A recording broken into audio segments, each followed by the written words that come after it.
Grabando. Perfecto. Entonces, bueno, retomamos la parte 2 de la clase.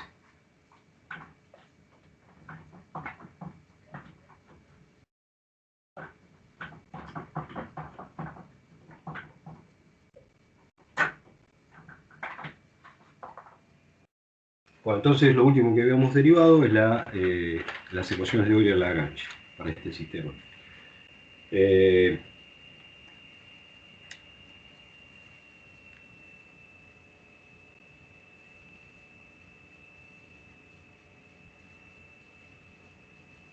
Una cosa más, si uno hace una transformación canónica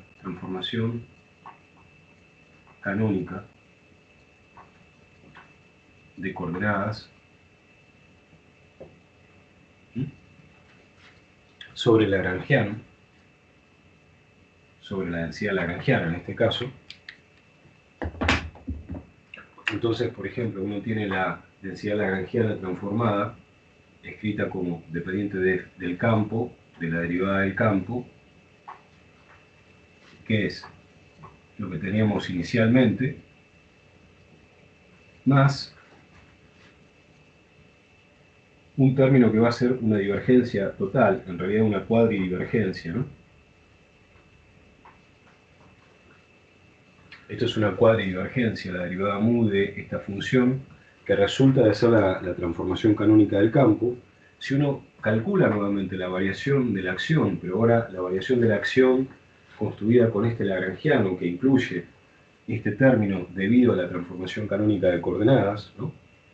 Entonces uno tiene la variación de la acción que calculamos recién, más algo que va a ser d de x4, porque estamos en las coordenadas espaciotemporales de 4 dimensiones, y voy a tener la derivada mu de la variación de el lambda mu. Eso es lo que va a dar.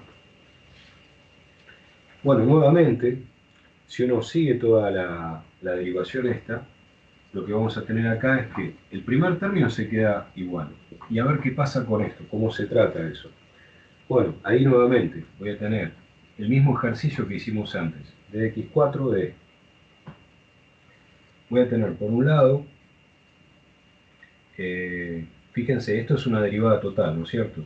Voy a tener la derivada mu, y ahora la voy a escribir así. La derivada de este lambda mu con respecto a phi por la variación de phi, más la derivada del lambda mu con respecto a la derivada mu de phi por la variación de la derivada mu de phi. Y ahí cierro. Fíjense, ¿qué es lo que estamos haciendo? Estamos diciendo, tengo una derivada total que es esta cuadridivergencia actuando sobre esto. Esto es lo que respeto. Y ahora, esta variación hago un desarrollo de Taylor, ¿no es cierto? Bueno, en realidad la escribo como una variación más que un desarrollo de Taylor. Pero es lo mismo, ¿no? ¿Por qué? Porque tengo una dependencia de esta cantidad con el campo, entonces tengo la derivada respecto del campo por la variación del campo, y después tengo una dependencia también en la parte de derivada del campo. Entonces tengo la derivada funcional de esta transformación respecto de la derivada del campo por la variación de la derivada del campo.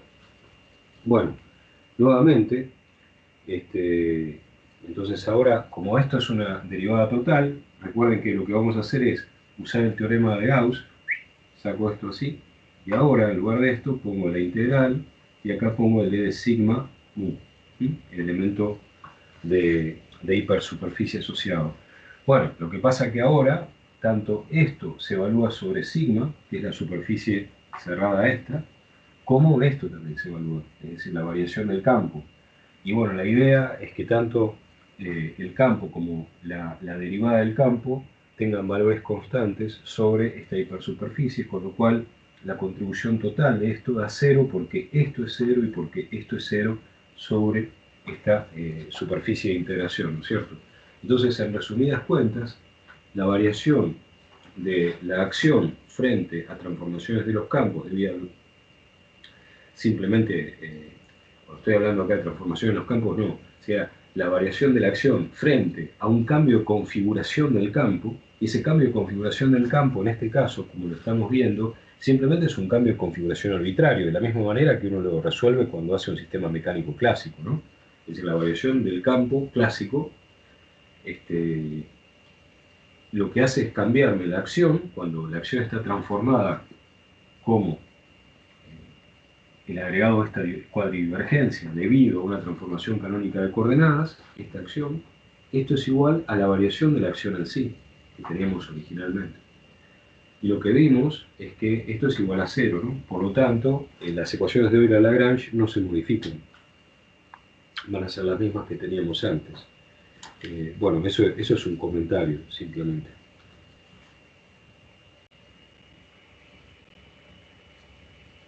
Muy bien. Un segundo. Entonces ahora ya estamos en condiciones de analizar el teorema de Never. Y ustedes lo conocen de simetrías continuas en lagrangianos de mecánica clásica, creo, ¿no es cierto? Hasta ahora. Entonces vamos a ver el teorema de Never.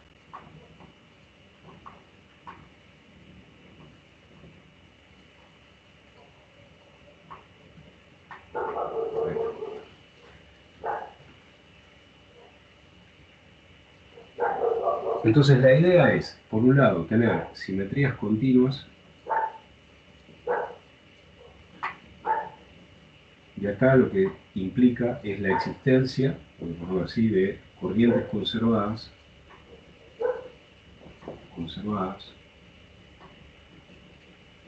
y por supuesto de cargas conservadas, que veremos cuáles son las simetrías.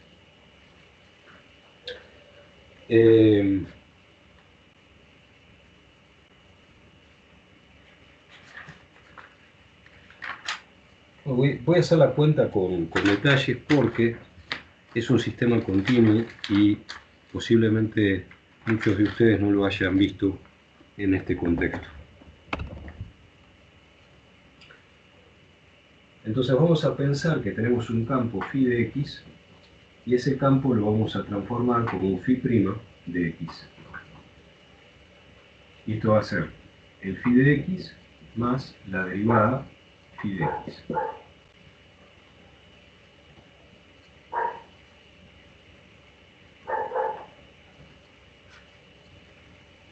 Y por otro lado, vamos a pensar que la coordenada x mu cambie como x' mu igual a x mu más la variación de x mu. Acá tenemos los dos cambios. Esto que estamos haciendo acá es el cambio equivalente a esto, a este de 0. Entonces lo voy a sacar momentáneamente.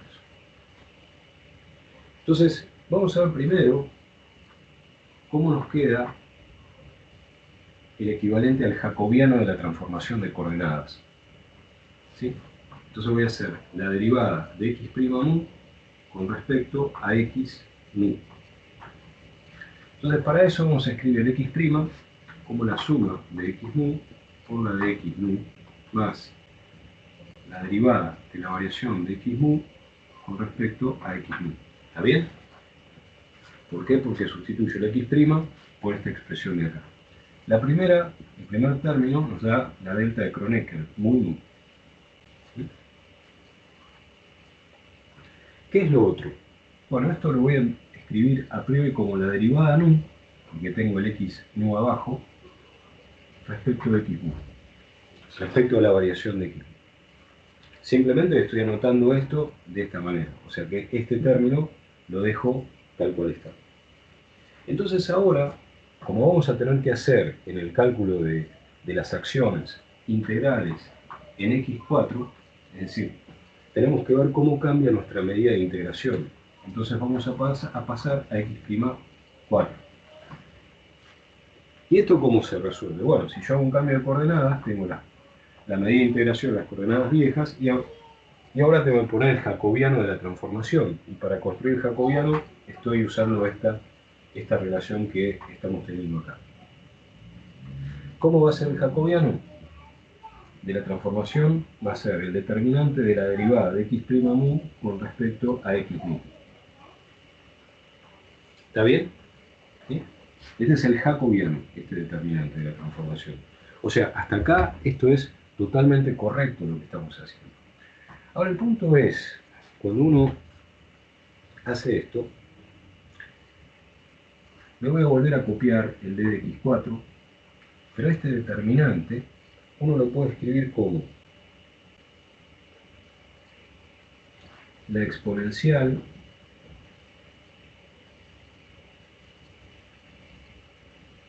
de la traza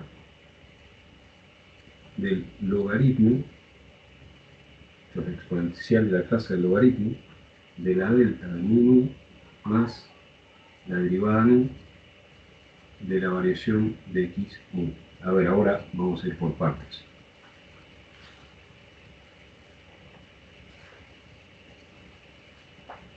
¿Está bien? O sea, estoy diciendo que el determinante de esta cantidad es lo mismo que hacer la exponencial de la traza del logaritmo de esa misma cantidad. Estoy diciendo que el determinante de la matriz A lo escribo como la exponencial de la traza, porque es una matriz, del logaritmo de la matriz A. ¿Está bien? Bueno, esta es una propiedad que se las dejo a ustedes, que la habrán visto durante algunas veces en la carrera. Y si no la vieron, les pido que la busquen y que comprueben que esto es así. Muy bien. Entonces vamos a usar esta expresión que está acá.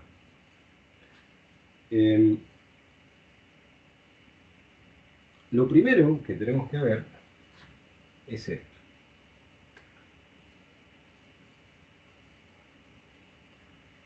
Vamos a concentrarnos en esta exponencial. La voy a escribir acá.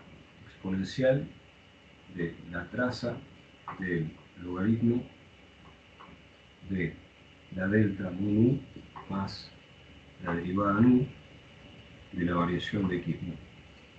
Cierro y cierro. Ahí está.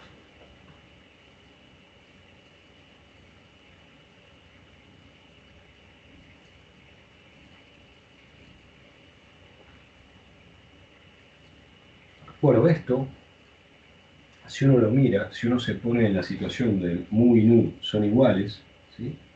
En esa situación, lo que tengo es el 1 más la derivada mu de esto. ¿No es cierto? Esto es una matriz de 4 por 4, ¿no es cierto? Esta es una matriz diagonal de 4 por 4, y entonces yo estoy eligiendo justamente los elementos diagonales. Si tomo el logaritmo de esta expresión, directamente me queda el logaritmo de esta cosa.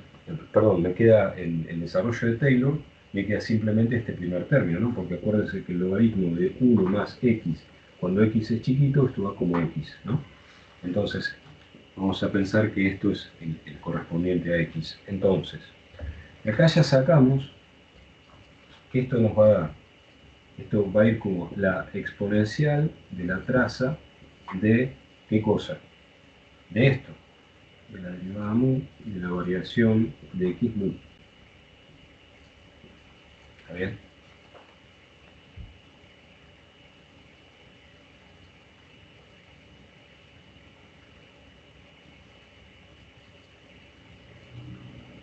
Y entonces, acá tenemos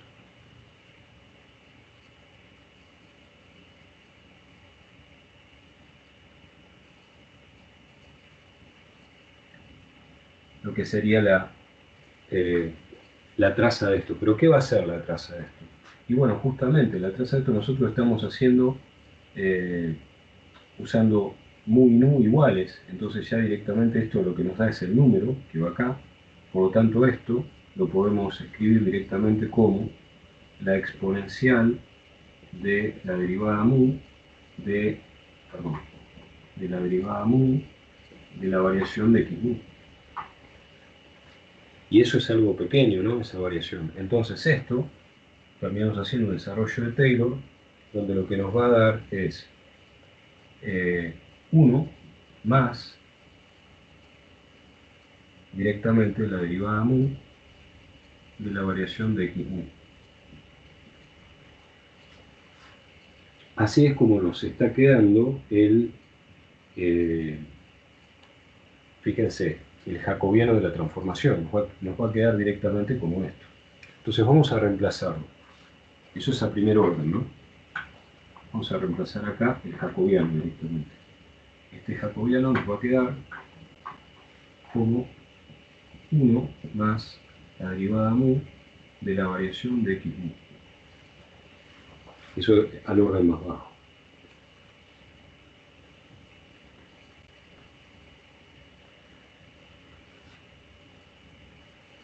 Entonces fíjense, ¿qué significa esto?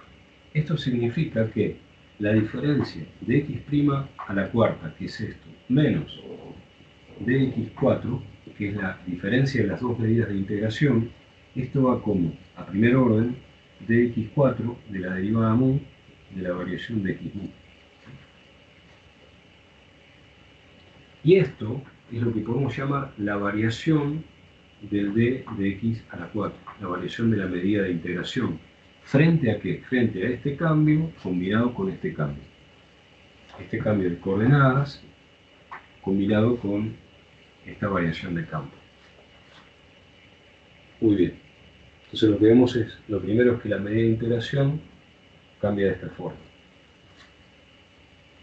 Bueno, entonces ahora tenemos que ver cómo es el cambio de phi. Bueno, acá vamos a tener el cambio de phi, a priori es, como siempre, ¿no? Tenemos el campo nuevo con las coordenadas nuevas, menos el campo viejo con las coordenadas viejas.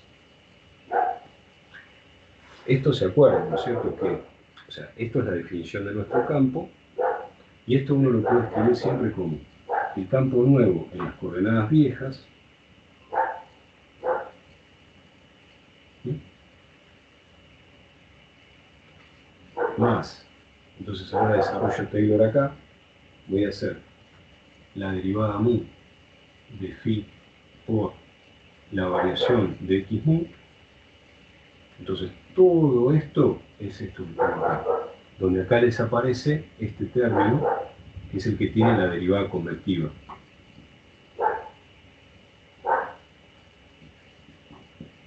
Esto es lo mismo que aprendimos la semana pasada, menos phi de x.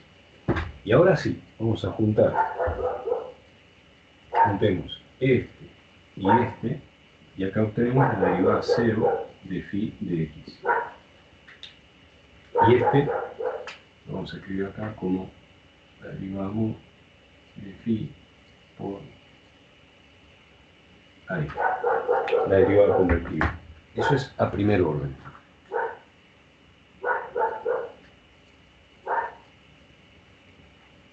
Muy bien. ¿Está bien? Entonces ahora todavía lo que nos falta es ver cómo transforma el lagrangiano frente a todo esto.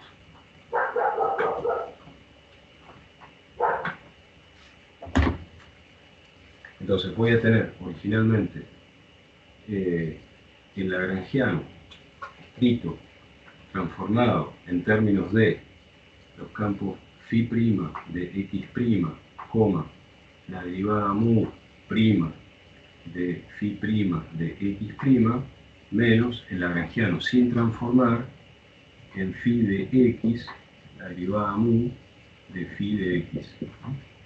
A esta cosa lo voy a llamar la variación del lagrangiano. Acá se abrió algo. Ahí está. Perfecto. Bueno, y acá nuevamente, acá voy a tener, como siempre, la variación del lagrangiano 0, que quiere decir, ¿qué cosa? La variación del lagrangiano 0 es como esta. Acuérdense, por ejemplo, la que llamábamos la variación 0 acá,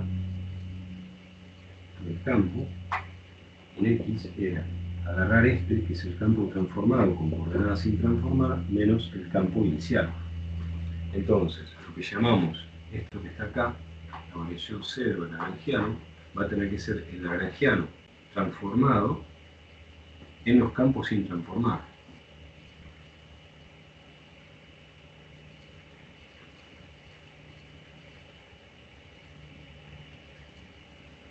Lo voy a escribir así, de esta manera. Pero ahora lo vamos a escribir en forma más. Ahora, fíjense, tengo esto. Y acá tengo la derivada convertiva. La derivada convertiva entonces va a ser la derivada mu del lagrangiano por la variación de x mu. O sea, me estoy copiando que en lugar de ponerle phi, que es el campo, acá estoy poniendo el lagrangiano. Y acá en la derivada estoy metiendo el lagrangiano, la densidad lagrangiana, ¿no? Bueno, vamos a ver cómo funciona esto. Vamos a hacerlo con más detalle. Entonces vamos a escribir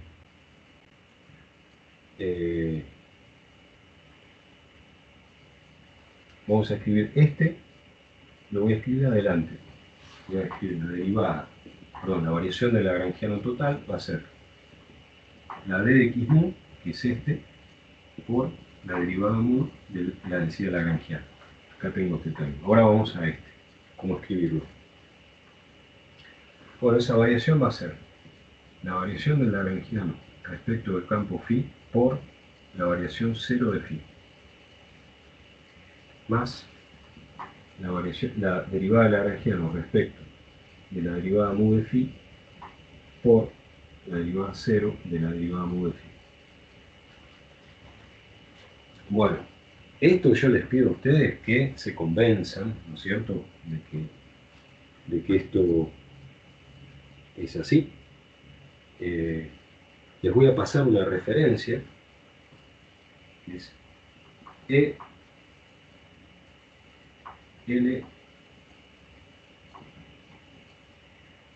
Hill, H-I-L-L, es un review of modern physics 23, 253 es la página, este es el volumen, esta es la página, y el año es 1951, es algo antiquísimo para nosotros. Pero bueno, ahí está desarrollado esto que les estoy contando y es muy lindo de seguir. Bueno, no lo tengo a mano, pero si no lo consiguen, trato de ver si o sea, lo que tengo es una versión impresa. Pero si no lo consiguen, lo trato de buscar y se los mando después. Bueno, entonces, esta es la cuenta. Y entonces, ahora, ¿qué nos resta hacer?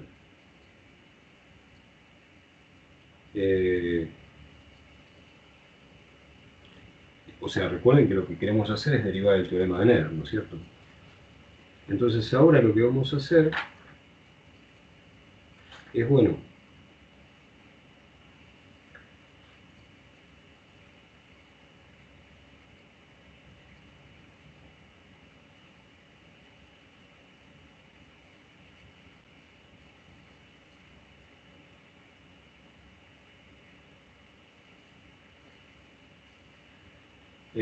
es utilizar esta expresión.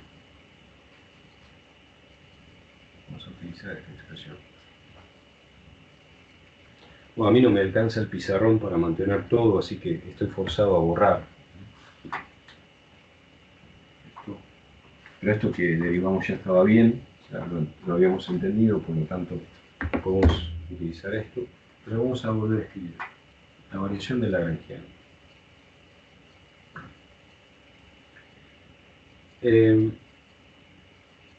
Fíjense, de este término, nosotros sabemos que esto lo vamos a estar integrando, por lo tanto, yo sé que acá tengo un signo de integración en dx4. Una cosa que puedo hacer es hacer la integración por partes directamente y pensar entonces que tengo la derivada mu, o sea, sin hacerlo explícitamente, ¿no?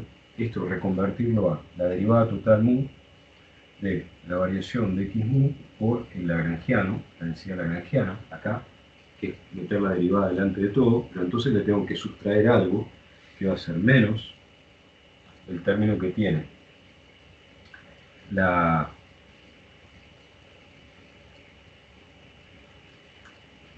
el lagrangiano por la derivada mu de la variación de x mu.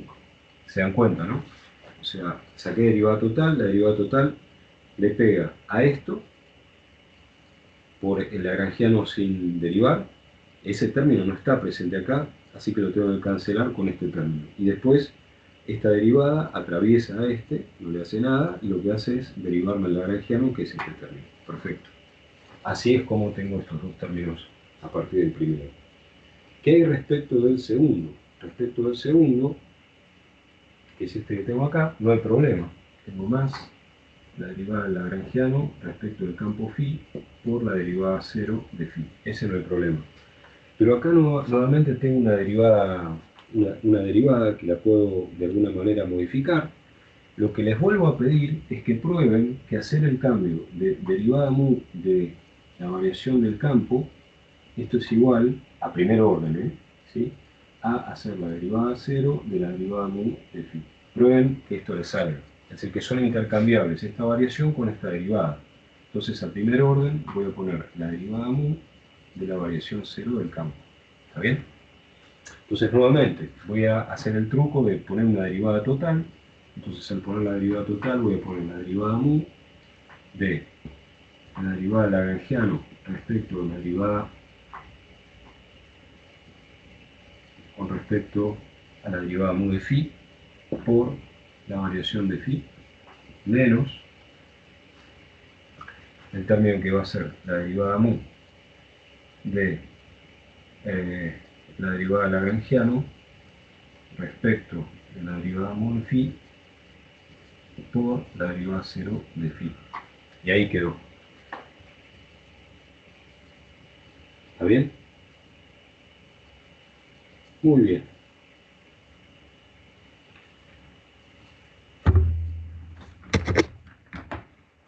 ¿Está bien hasta ahí? Sí, ¿no? No hay problema. Ahora fíjense una cosa. Si ustedes agarran y sacan factor común este con este, ¿qué les queda? Y les va a quedar este término menos este término que está acá.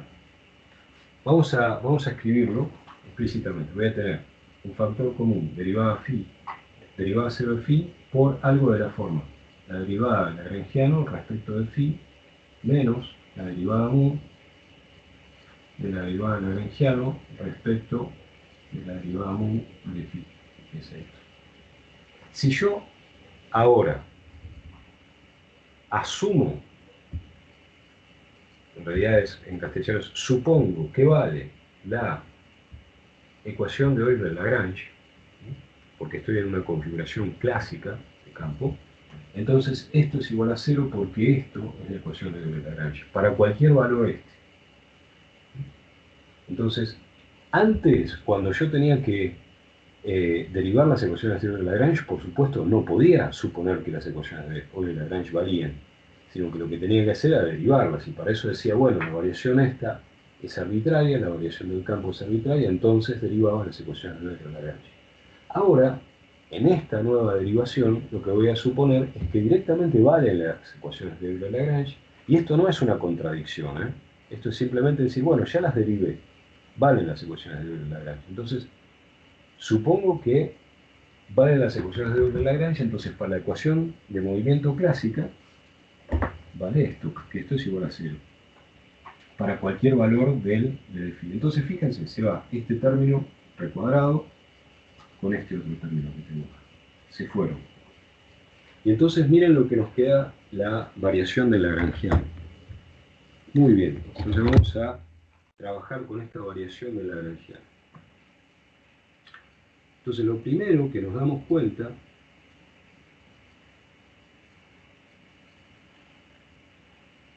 es que hay una derivada total acá. ¿Cuál es la derivada total? Esta, combinada, ¿no? Entonces vamos a reescribir este término. Entonces ya a estas alturas, lo que puedo hacer es, como no lo preciso más, es sacar esto que tengo acá.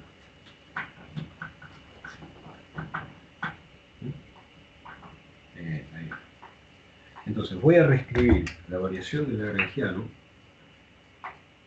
como la derivada total, la voy a escribir así, que es la derivada respecto de x mu por el Lagrangiano, más, ahora me va a quedar la derivada total de la derivada del Lagrangiano respecto de la derivada mu de phi por la variación cero del campo. Esto es el primero de los términos, estos dos términos, menos el Lagrangiano por la derivada mu de la variación de x mu. O sea, no hice nada, y esto vale al orden, al primer orden de la variación de los campos, o el primer orden de la variación, primer orden de variación de campo, o primer orden de la variación ante el cambio de coordenadas. ¿Bien? Muy bien.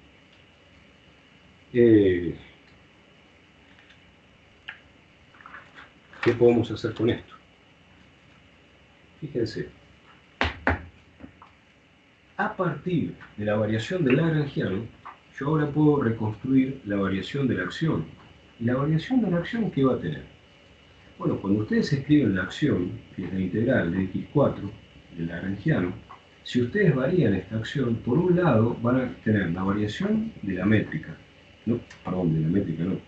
de la medida de integración, por el Lagrangiano sin variar, más, lo voy a escribir así, la medida de integración sin variar por la variación del Lagrangiano. O sea, acá lo que estamos variando son dos cosas. Normalmente, cuando uno mira la derivación de las ecuaciones de Euler-Lagrange, uno hace la fluctuación del campo y no hace un cambio de coordenadas. Pero acá tenemos las dos cosas simultáneamente. ¿Por qué? Porque estamos haciendo no solamente el estudio de las fluctuaciones alrededor de la configuración clásica del campo, sino que además estamos pensando en algo que es un cambio de coordenadas, ¿no es cierto? Y las dos cosas en simultáneo. Entonces, además de este término, aparece este término que está acá.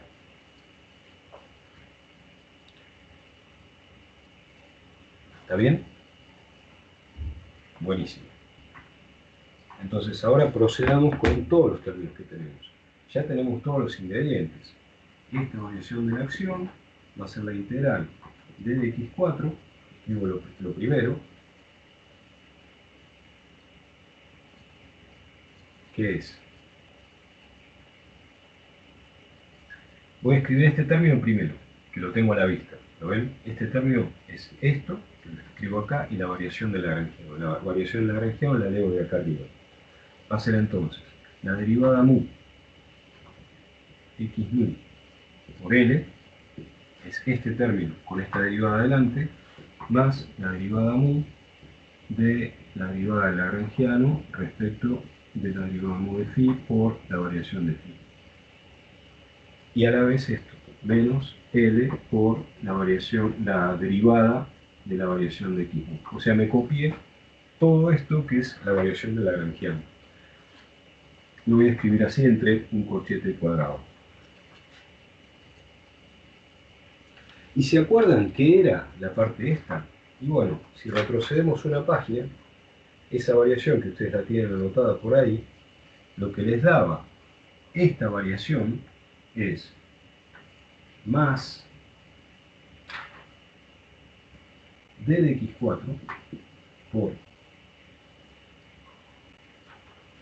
la derivada mu de la variación de x mu por L.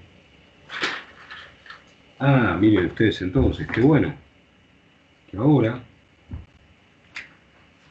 tenemos cancelación de este exacto con este que está acá, son la misma cosa. Salvo que L lo puse adelante en aquel y acá atrás, que son escalares, no se afectan. Entonces lo que nos queda es que la variación de la acción está generada por este término que tengo acá.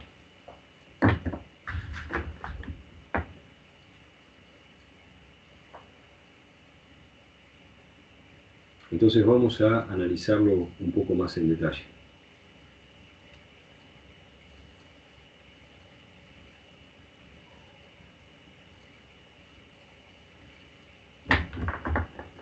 ¿Sí?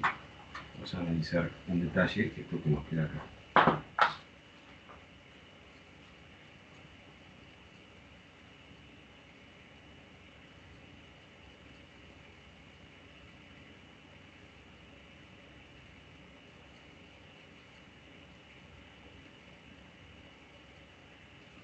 Bueno, una de las primeras cosas a analizar es que acá tengo la variación 0 de phi. Esto es la variación de phi y esto es menos de x mu por la derivada mu de phi. ¿Cómo es esto? Bueno, acuérdense, si yo le cambio, si acá le pongo el 0, lo pongo acá, esto me da más, ¿no? Esta es la derivada convertiva, ¿no es cierto? Entonces ahora déjenme esto pasarlo para acá. Si esto lo paso para acá, pasa con signo menos, es lo mismo que sacarle el 0 y ponerlo acá. ¿Está? Entonces, eso quiere decir que este término, este factor que tengo acá, yo lo puedo reescribir así, por un lado, y después puedo hacer un menos y hacer la derivada mu de la derivada del lagrangiano respecto de x mu de phi, ahora por la derivada. Y acá, para no confundirme, que acá tengo mu y mu, voy a poner x mu por la derivada respecto de mu de phi. ¿Está bien? Y ahora sí cierro. Entonces aparecen tres términos. ¿Y por qué tuve que hacer esta vueltita?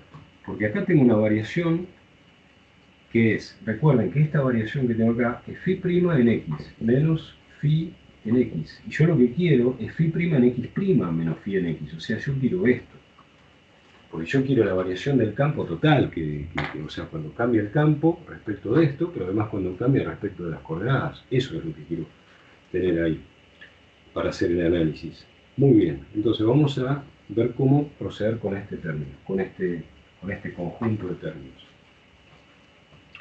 Bueno, lo primero que voy a hacer es limpiar un poco el pizarrón y volverlos a escribir, porque si no, no se va a entender nada. Entonces vamos a limpiarlo.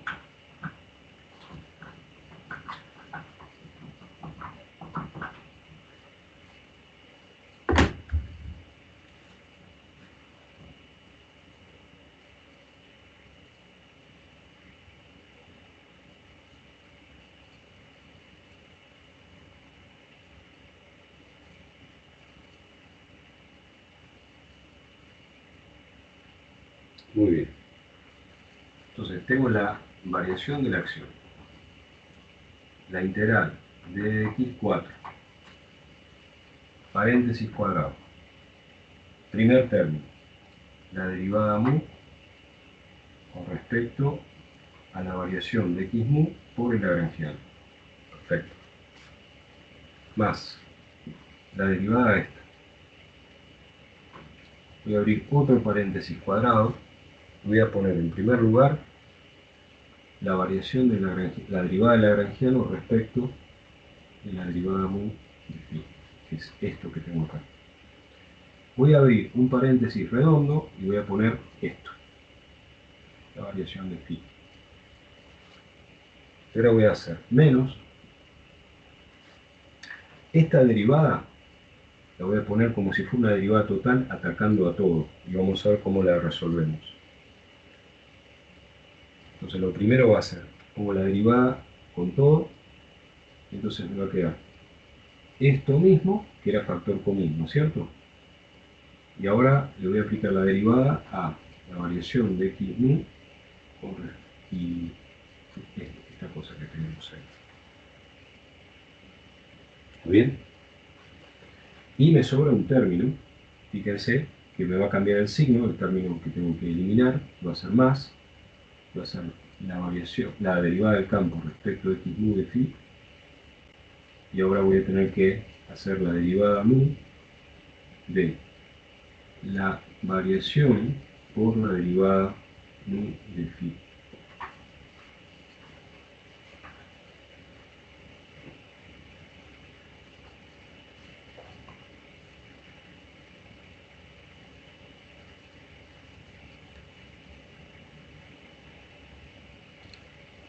Perdón, Martín, el término ese yo ya lo tenía como derivada de todo junto, de cuando lo habíamos reescrito al principio antes. A ver, por ahí a mí se me pasó. O sea, Bueno, la derivada, en el último término de la línea de abajo del todo del pizarrón, la derivada cubría todo ya. Porque la justamente derivada cambia todo, bien, perfecto, el eso es cambio lo lo que habías yo hecho antes. pensaba. Pero como lo volví a escribir, viste, tantas veces y lo estoy derivando a ojo acá. Entonces, bueno, muchas gracias, porque eso me salva. Si no, tenía que dar alguna vuelta que no estaba encontrando. Eso me estaba deteniendo. Muchas gracias, muchas gracias. Perfecto, listo. Entonces, así quedó bien, ¿no es cierto? ¿Está bien? Sí, así lo tengo yo. Así lo fui Perfecto. siguiendo Y de lo que... punto. Entonces, mirá, entonces miren esto, miren esto. Solo que chequee las notas, ¿no? Que chequee un cachito de las notas, a ver cómo va quedando. Entonces estamos teniendo una derivada total. Fíjense, voy a agarrar esta derivada total, que en realidad está acá y acá. Entonces voy a hacer así. Voy a sacar la derivada para afuera. Voy a poner paréntesis acá. Entonces nos queda esto así.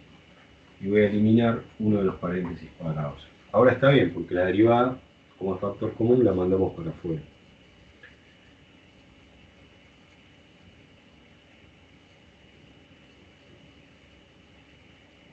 Denme un cachito para ir chequeando lo que yo tengo. Bueno, este está bien. Este término está fenómeno. Con eso.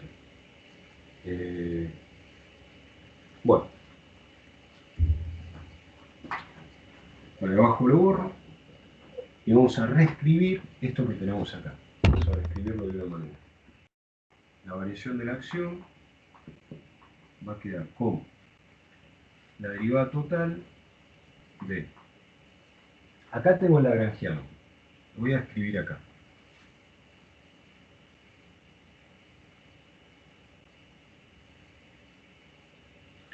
Fíjense, voy a agarrar y voy a meter una delta de Kronecker mu nu, y acá este lo voy a escribir como dx nu. ¿Qué es esto? Todo esto es lo mismo que poner dx nu. ¿Lo ven, no? Simplemente le cambié el índice con la delta de Kronecker. Ustedes dirán, ¿para qué? Bueno, me va a simplificar una cosa. Por el momento lo voy a dejar acá adentro, después lo voy a sacar. De acá tengo esto, ¿ven? El x nu, por eso le puse x nu acá. Voy a agarrar este signo menos, lo voy a poner acá, voy a agarrar esto, que es la derivada lagrangiana respecto de la derivada mu de phi, y eso me falta multiplicarlo por el d de x nu y multiplicarlo por la derivada nu de phi. Ahora, les prometí que este lo iba a sacar afuera, lo sacamos afuera y lo sacamos afuera así. Pero bueno, este bicho está actuando sobre todo, así que en rigor tengo que poner así. ¿Está bien? Hasta ahí.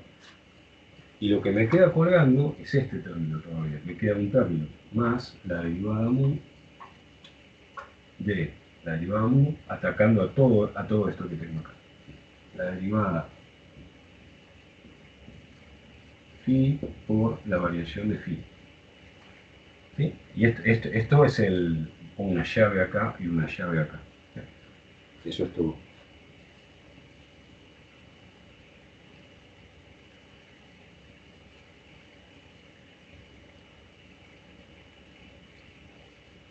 Muy bien. Ahora, fíjense, nosotros usamos las ecuaciones de Euler-Lagrange. Y cuando habíamos derivado las ecuaciones de Euler-Lagrange en la primera mitad de la clase, lo que habíamos visto era que las Euler-Lagrange salían de imponer que frente a fluctuaciones de la configuración clásica, la acción tuviera variaciones nulas, ¿no es cierto? Es decir, si uno estaba parado en la configuración clásica, es decir, si uno quiere esto, entonces uno derivaba Euler-Lagrange.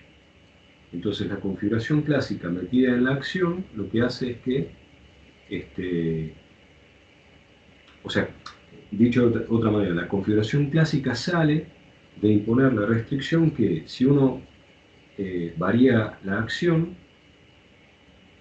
esa variación de la acción es nula.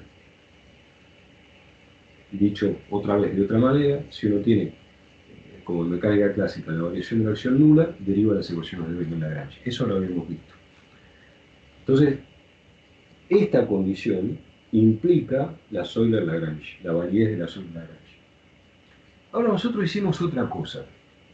Porque vuelvo a decirlo, y esto es importante recalcar, cuando derivamos la sola en Lagrange, nosotros hicimos esto, variación del campo, pero no hicimos nada con respecto a las coordenadas, ¿sí?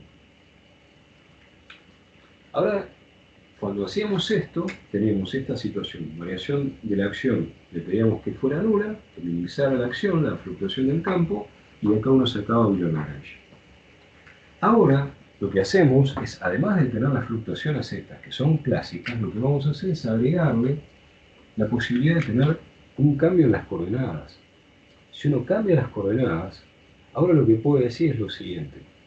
Vamos a suponer que uno tiene la configuración clásica. La configuración clásica es la que satisface hoy la Lagrange. Entonces, le voy a decir, bueno, parto de acá, lo voy a hacer con azul, ahora voy a partir de acá, de Euler Lagrange, y voy a decirle, bueno, vení para acá. Y resulta que viniendo para acá, no me alcanza con esto, que sea igual a 0, si yo estoy imponiendo esta restricción, perdón, si estoy imponiendo una variación de las coordenadas, o si estoy estudiando además de la variación del campo, una variación de coordenadas. Sino que esto en general me da distinto de 0. ¿Sí? Esto en general me da algo que antes era 0. Antes no estaba nada de esto que tenía yo acá. ¿Sí? Bueno, ¿qué es lo que está pasando? Si yo quiero que la variación que estoy haciendo sea efectivamente una simetría del problema, o sea, si la transformación que estoy haciendo tiene que ser una simetría del problema, entonces esa transformación en conjunto no me tiene que cambiar el hecho que tenía antes de que la variación de la acción sea 0. Es decir, que si quiero que esa variación sea una simetría del problema, luego de aplicar la condición de Euler-Lagrange, es decir, luego de exigirle al problema estar en la configuración de campos clásica, para lograr esto, lo que necesito es que se me anule, de alguna manera, todo lo que tengo dentro del integrando, ¿no? O sea que yo quiero forzar que esto sea igual a 0.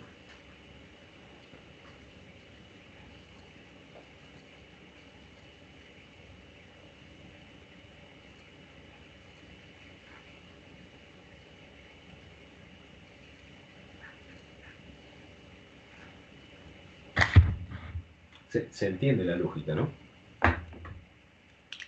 Sí, sí, sí. Sí. Yo estoy exigiendo que las ecuaciones de Euler-Lagrange se cumplan porque recién lo pedimos. Igualmente, nos queda algo, que es esta variación de acción, que no es nula per se, ¿no es cierto? Le tenemos que pedir que sea nula. Pero la pregunta es, si uno le pide que esto se anule, ¿qué es lo que estará pasando? Bueno, veámoslo con un poco de detalle lo que tenemos acá. ¿No es cierto?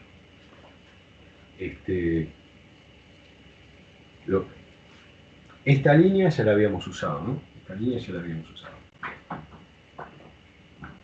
O sea, yo reescribí las cosas de una manera un poco rara. ¿Para qué?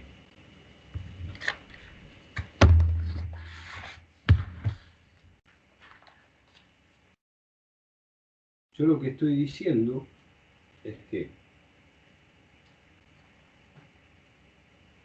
uno puede pensar que la variación de la acción que tengo en esta línea es la integral de x4 de esta derivada total. Fíjense, la derivada total en realidad, yo la escribí separada, pero ahora voy a decir por qué la escribí así. Pero tengo una derivada total que está abarcando a todo. Si ustedes quieren, lo que está haciendo la derivada total, tengo derivada acá y derivada acá, es una derivada total. La puedo escribir así. ¿Lo ven? Esto lo que quiere decir es que la divergencia, la tetradivergencia de una corriente vectorial, que está definida ahora, claramente la leo de acá, esa corriente vectorial, esta tetradivergencia está induciendo la variación de la acción. Si yo quiero que la variación de la acción sea nula, eso implica que esto es 0. O sea que la tetradivergencia de la corriente es igual a 0. de la corriente vectorial sea igual a 0. ¿Sí? Entonces esto lo que me está diciendo es que para que la acción sea invariante frente a esta transformación conjunta, tengo que tener una corriente conservada, ¿sí? Una tetracorriente conservada. Esta es una ecuación de conservación de una corriente vectorial, ¿no es cierto? ¿Y cómo leo la corriente de acá? Bueno, la leo fácil de acá abajo. O sea, este punto es clave, ¿no? Si quiero que la acción sea invariante frente a toda esta transformación, que implica transformación del campo y de coordenadas, lo que necesito es que el integrando se me anule, y eso implica una ecuación de conservación de un tetravector corriente definido, y acá lo puedo leer. El tetravector corriente, como esto es igual a 0, es lo mismo que si yo le pongo un 0 acá adelante, le puedo poner un menos overall. Entonces puedo hacer un menos acá, un más y un menos acá, ¿sí? Ese menos es por convención que se pone, y entonces con ese menos, la J mu arriba es primer término menos el lagrangiano por la delta de Kronecker mu, lo voy a poner así, menos la derivada del lagrangiano, ese segundo término, respecto de la derivada mu de phi, por la derivada mu de phi, vamos borrando acá, y entonces fíjense que falta multiplicar por el d de x, ¿no? Está acá, y ya se va todo este primer término, y después lo que nos queda es menos la derivada del lagrangiano respecto de la derivada mu de phi por la variación de phi. Y acá cierro. No, no tengo nada que sacar. O sea, básicamente lo que llamamos corriente es menos la expresión que habíamos derivado antes, que estaba en el integrando de la variación de la acción. Entonces nos quedó así. Muy bien, esta es una expresión general para la corriente de Nether. Esto es la corriente de Nether.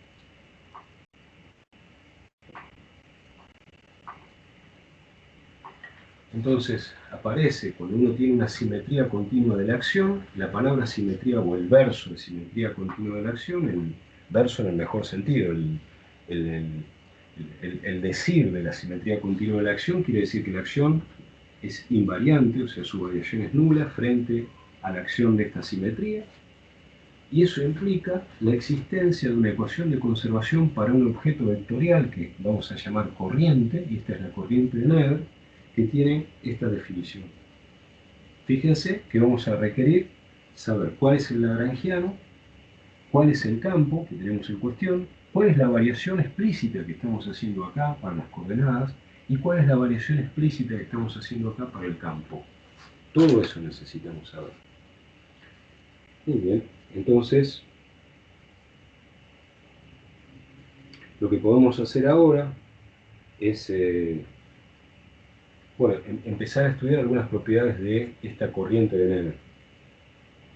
Vamos a hacerlo con algún detalle.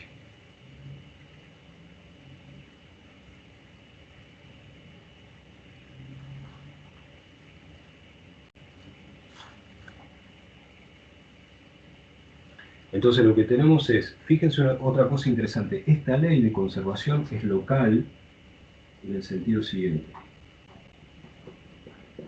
La corriente, a través de los campos que tiene, está definida en cada punto del espacio-tiempo, porque esto está en un punto del espacio-tiempo, etcétera, etcétera, ¿no? O sea que es una ley de conservación local, eso por un lado.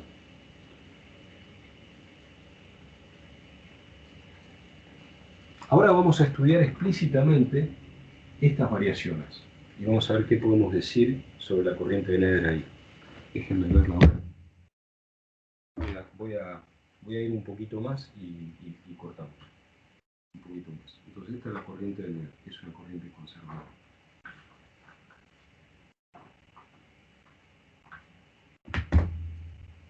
Esto es re importante porque acá vamos a sacar la conservación del tetraimpulso, la conservación de la energía, la conservación del momento angular, bueno, y leyes de conservación en general, ¿no es cierto? Frente a distintas simetrías continuas. Entonces, una cosa que me gustaría comentarles es lo que se llaman los parámetros globales.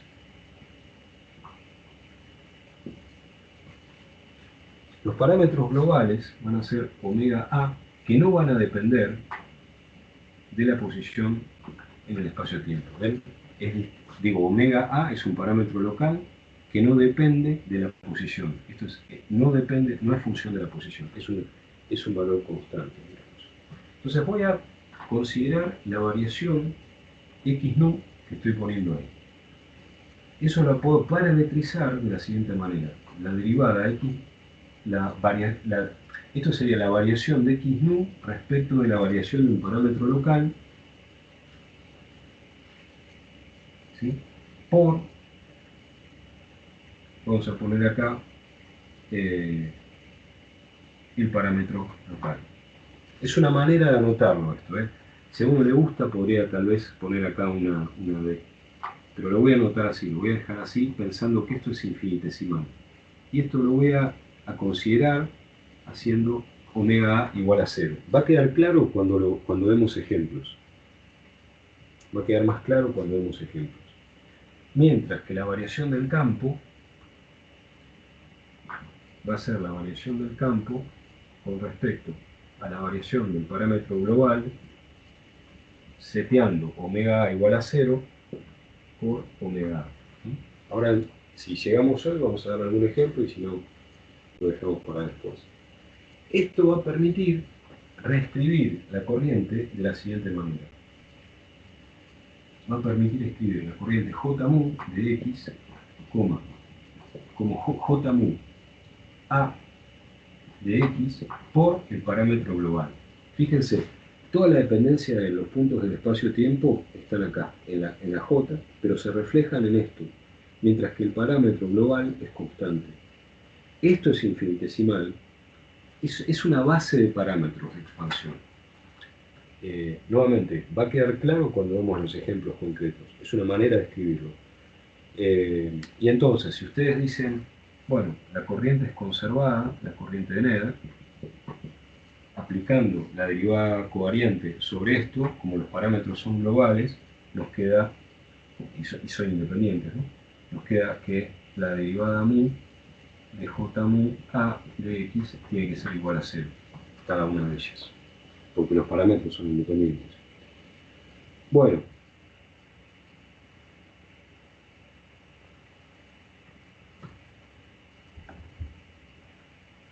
entonces ahora es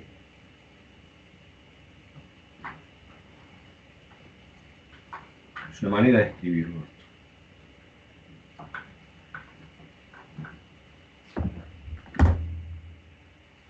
Bueno, lo que voy a hacer ahora es esto. Voy a volver a escribir la variación de la acción igual a 0, y lo que vamos a hacer es esto. Vamos a hacer la integral de x4, y voy a poner la derivada mu de la j mu a, esto depende de x, por el parámetro omega A. Eso está bien, ¿no? Porque es la expresión que le dimos a la j. Así que esa parte está bien.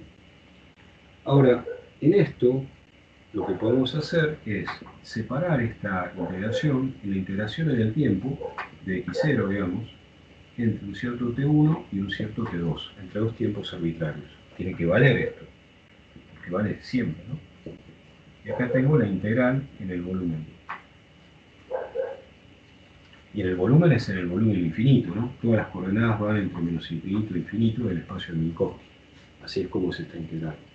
O sea, lo único que puedo poner en límites finitos es esto, el resto lo integro en todo el espacio-tiempo. Entonces, acá ¿qué vuelvo a poner? Vuelvo a poner esta expresión. Pero esa expresión la voy a separar en sus componentes. ¿Cómo es eso? Bueno, voy a decir la derivada 0 de la J0A de X más la derivada I por la corriente JI A de X. La separé en componentes. esto por el omega A. ¿Está bien? Eso lo separé de esa manera. Muy bien. Entonces, como tengo por un lado una derivada temporal, y acá tengo la integral en el tiempo, yo puedo hacer esta integral explícitamente. ¿No es cierto? O sea, o por lo menos la puedo separar. Fíjense lo que quiero decir acá. Quiero hacer la integral entre t1 y t2, diferencial de x0, de...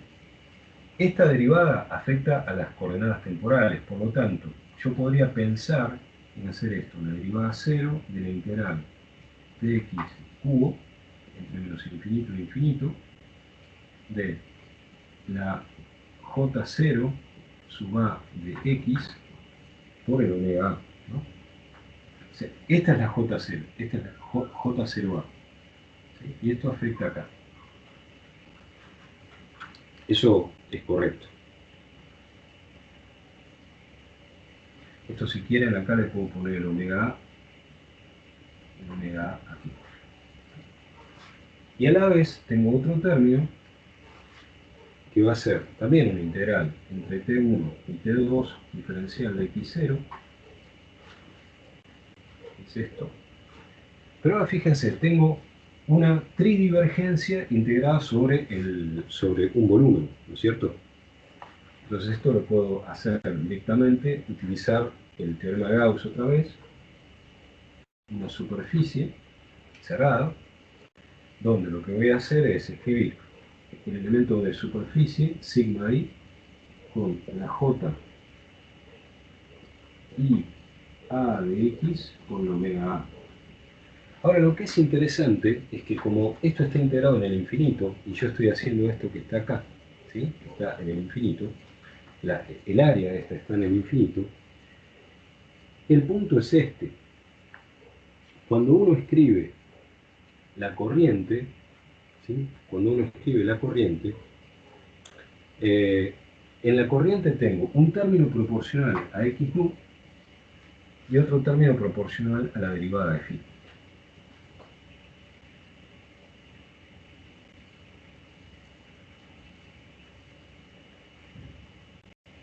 ¿Sí? Dentro de la corriente.